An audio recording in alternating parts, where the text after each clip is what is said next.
Today I'm looking at a Korg MS-2000. Previous owners have broken one of the keys, and normally I would attempt to repair the key and put the key back in as long as all the parts were there, but the key had already had an attempted repair on it and wasn't usable, so I went ahead and decided to order a replacement key. Normally all of that would not be a big deal, but what has also happened, the previous owners have broken off the retention prong, so now the key will just spring up. I'll be replicating a retention prong to use in its place. First we'll start by taking the key bed off the keyboard. It's very easy to do. You just take 6 screws loose from the bottom of the keyboard and the key bed should be able to pop out. I've got the MS-2000 apart now. I put the screws in a little bag here. Here you can see the E key was over here, and this is where the broken prong is. I went ahead and removed the F key so you can see what the prong looks like. That's the thing I'm going to have to replace. I'll be attaching a new prong to this so the key can be retained and not fly off. Coming around to the back of the keyboard, key bed assembly, you'll see these retention springs here. They're really funny shaped springs. You can see they've got a weird conical flare on them. They're available wherever you can buy the replacement keys from. You'll be able to find these. You can buy those usually from wherever you get your replacement keys. My replacement key came from Synthar, S-Y-N-T-A-U-R. They have both keys and the springs for these. You'll also notice there is a little tiny rubber grommet. This just simply cushions the key when it goes back into the normal position and keeps everything nice and quiet. I could have gone with this, but you see the prong has a very odd shape to it. It's kind of flared, somewhat hybrid between an oval and a rectangular shape that flares out.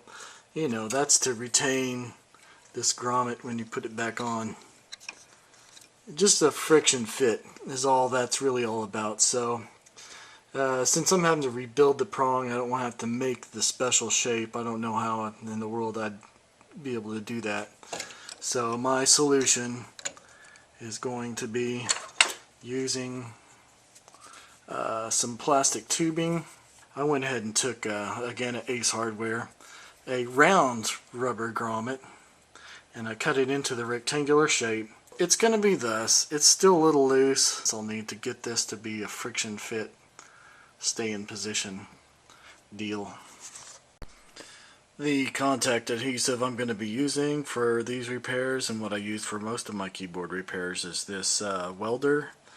The only place I've been able to find it lately is at Lowe's. This is the very best thing. I've used all kinds of things. It takes about 24 hours to cure, and when it cures, it is hard as a rock and it bonds like crazy to plastics. Using components from old keyboard projects that were just throwaways, old Casio or something. I keep everything. You never know when you're going to be needing replacement parts or replacement material. In this case, you've got a plastic that's about the right thickness for this little project here. Now I've got this little piece cut. We can test the fit, see how that's going to do. Yeah, I think that's going to do pretty well. And we'll just have to cut the height to receive the plastic clear tubing. Okay, here's the piece that I've cut using an exacto knife, and I've kind of shaped it and trimmed it using a Dremel tool. And you'll notice that I'm now decided to go over the top with this tubing. I've cut a notch out of the tubing and I'm let it go over the top. Nothing's glued up yet. I was just test fitting this to see, you know, how things were going to go.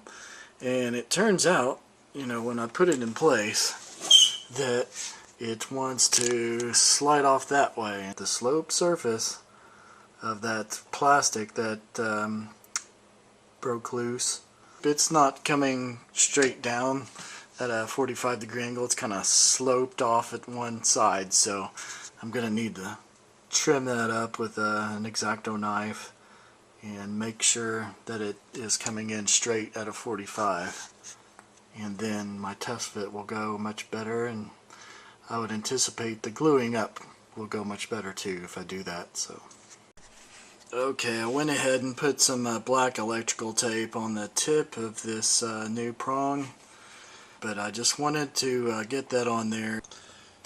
It's going to help give me my friction fit for my new rubber grommet that will be going on there. Working with this Welder adhesive stuff's kind of fun. If you get any on your fingers, just use some lighter fluid to take it off, clean up little projects like this. As long as you don't smoke cigarettes while you're using all this stuff, you should be fine. I've just glued up the pieces here, and I went ahead and put the rubber grommets back on so we can check the alignment, and it looks like they are very, very close. I'm going to leave it alone there, and we'll see how that does tomorrow. Okay, putting on the spring now.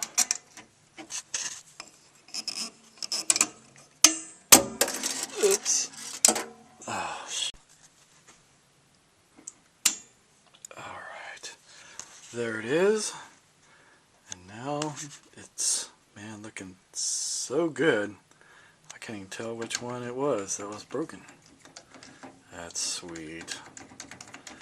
Beautiful. Now I gotta put the keyboard back inside the instrument. Same way it came out.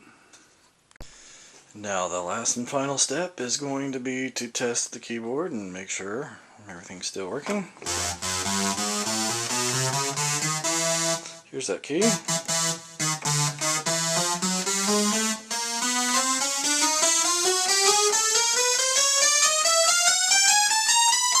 You test the whole keyboard. Whenever you've been messing with the keyboard, you never know if you're going to pull that ribbon loose, you know, if some of the notes or octaves are going to start missing after you put it all back together. So it's a brand new keyboard once again.